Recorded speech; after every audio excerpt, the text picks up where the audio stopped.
everyone, and welcome back to the podcast. I'm very excited to do this podcast. So, what we're going to be doing is we're going to touch on anxiety. And I cannot tell you how many clients I see for anxiety. I see men, I see women, I see children. I just in this week saw a baby that the mother realized as the baby was sleeping, it was jolting, waking up, and that's signs of anxiety. And so I thought I'd do some podcasts on anxiety. We will look at what can you do. We're going to look at what is anxiety. We're going to look at how do I usually treat anxiety, and then the spiritual components thereof. So this will be session 1 for the podcast for anxiety. As always, please note that I'm a quantum life consultant. I'm not a medically trained doctor. Should you display any worrying symptoms, please visit a doctor to assist you. This podcast is not for diagnosis or for treatment. If you really feel like you have a big problem, please visit a doctor. Okay, so we're going to kick off this session, and we will look first at how to manage and help yourself and others with the crippling effects of anxiety. If you don't manage anxiety, it will become crippling. It's like a snowball effect. You need to act quickly. Okay, so we're first of all going to look at what is anxiety, what's definition for anxiety. The anxiety definition that we use, first of all, you need to know it's an emotional response. Now we'll look a bit later in emotional response to what. We'll look a bit later at that. But first of all, we're going to say it is a feeling of worry, unease, foreboding, a generalized fear for no apparent reason, or an overreaction to a situation. Fear and anxiety are closely related, often as butterflies on the stomach or in the stomach, especially in children. Or a hollow feeling in the stomach. Children tend to express anxiety by saying that my stomach hurts, or you have a stomach ache. Also headaches.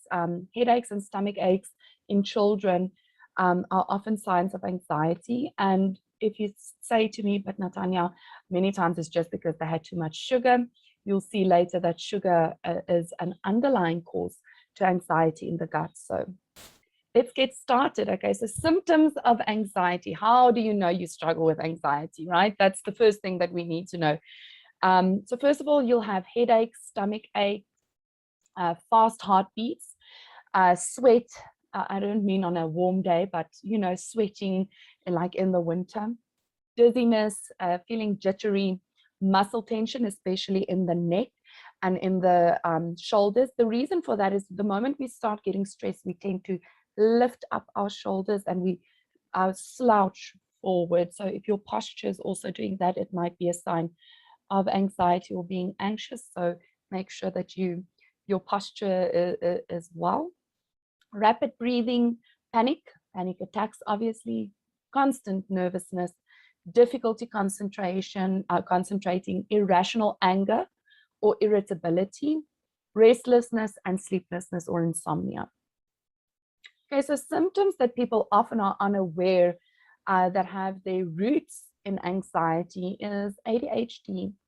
Often children struggle to concentrate because whatever the situation they're in, they are so anxious and so worried and so fearful that they would rather avoid the situation. So avoidance, ADHD, not being able to concentrate often is a symptom of anxiety. Anxiety can also be a symptom of ADHD. Fidgeting, people that cannot sit still, I used to be a teacher, some kids move their legs the whole time or click their pens. And what we actually realized as teachers is if you just have a fidget box, the kids will actually listen to you. So we had a little box and there was clay in my box and a ball and something that you can squeeze. So, and I always promoted fidgeting tools. So if you are a fidgeter, I would give you the thing to keep your hands busy so that you can concentrate on what I'm saying. Another thing that people don't often realize, perfectionism is a huge, huge sign of anxiety. It's just someone that is high functioning and coping, and it looks from the outside as if they are okay, but actually they are doing everything perfectly and planning out their days in such a way because they cannot deal with the stress if something goes wrong and they still have their normal things to do.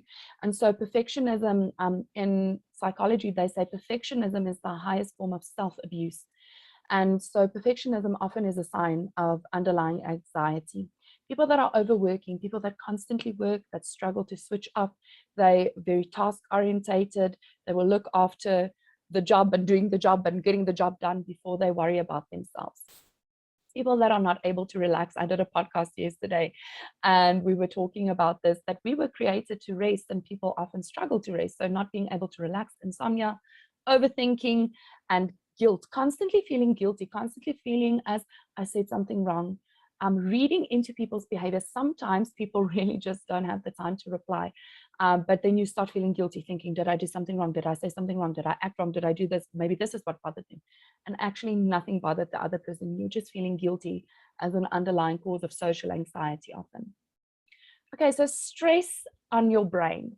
So it's very important to realize that stress goes everywhere in the body. It does affect the brain. It affects your social abilities, your personal relationships, your job, COVID-19, money, bills, everything. It sits in the brain and you think, and then you start stressing. Okay, so this is our answer. Where does our anxiety come from? Often it comes from our minds. Often we think ourselves into the anxious situation. If you can just have the self-control to control your thoughts, to know your triggers, control your thoughts, focus on what is real, then you won't get as anxious as quickly. But let's look at where does anxiety come from. So first of all, it comes from trauma. People who have been traumatized, so the picture on the left is of a light shining through the person's brain, like trying to see what's going on. And you actually see that the trauma was in the childhood. So the childhood trauma often sits in the body for years and years and years, and it will sit there creating symptoms until you deal with it. And so even sometimes we are unaware of it. It can be in the subconscious mind, but it is there and it needs to be dealt with. And then obviously not all traumas happen to children. On the right hand side, also there's trauma that happens as a grown-up.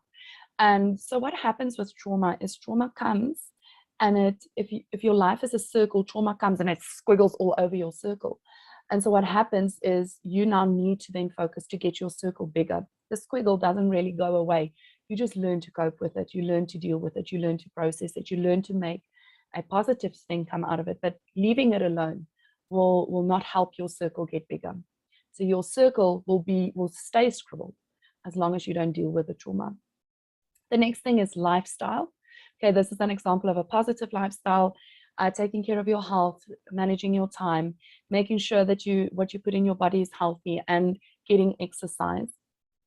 The opposite of that is when you overwork, you don't sleep, you don't eat well, you tend to become very tired, you tend to become overwhelmed easily, you get anxious for almost everything, you get stressed for everything, your digestive system becomes a mess. And so everything in your life just feels as if it's hanging in the air and nothing is ever sorted out. The next thing is, of course, our environment. Okay, so if you think back to the epigenetics podcast that we did, we spoke about genetics and epigenetics. So you know how that works, and you know how the environment of your life can influence your genes and how that can then be passed on. So the reality of this is, if you don't sort out your environment and your anxiety, you'll probably pass it on to your children, to the next generation. And that's what we're trying to stop. So observing other people or being part of other people's sadness, trauma, a parenting style, being isolated. Sometimes, if you might be different, you might think different, you might act different, you might have different expressions. And as a child, that is difficult, because different doesn't always mean you are accepted. And that causes a lot of trauma and anxiety, especially in children. And then social expectations. Okay, let's see what else.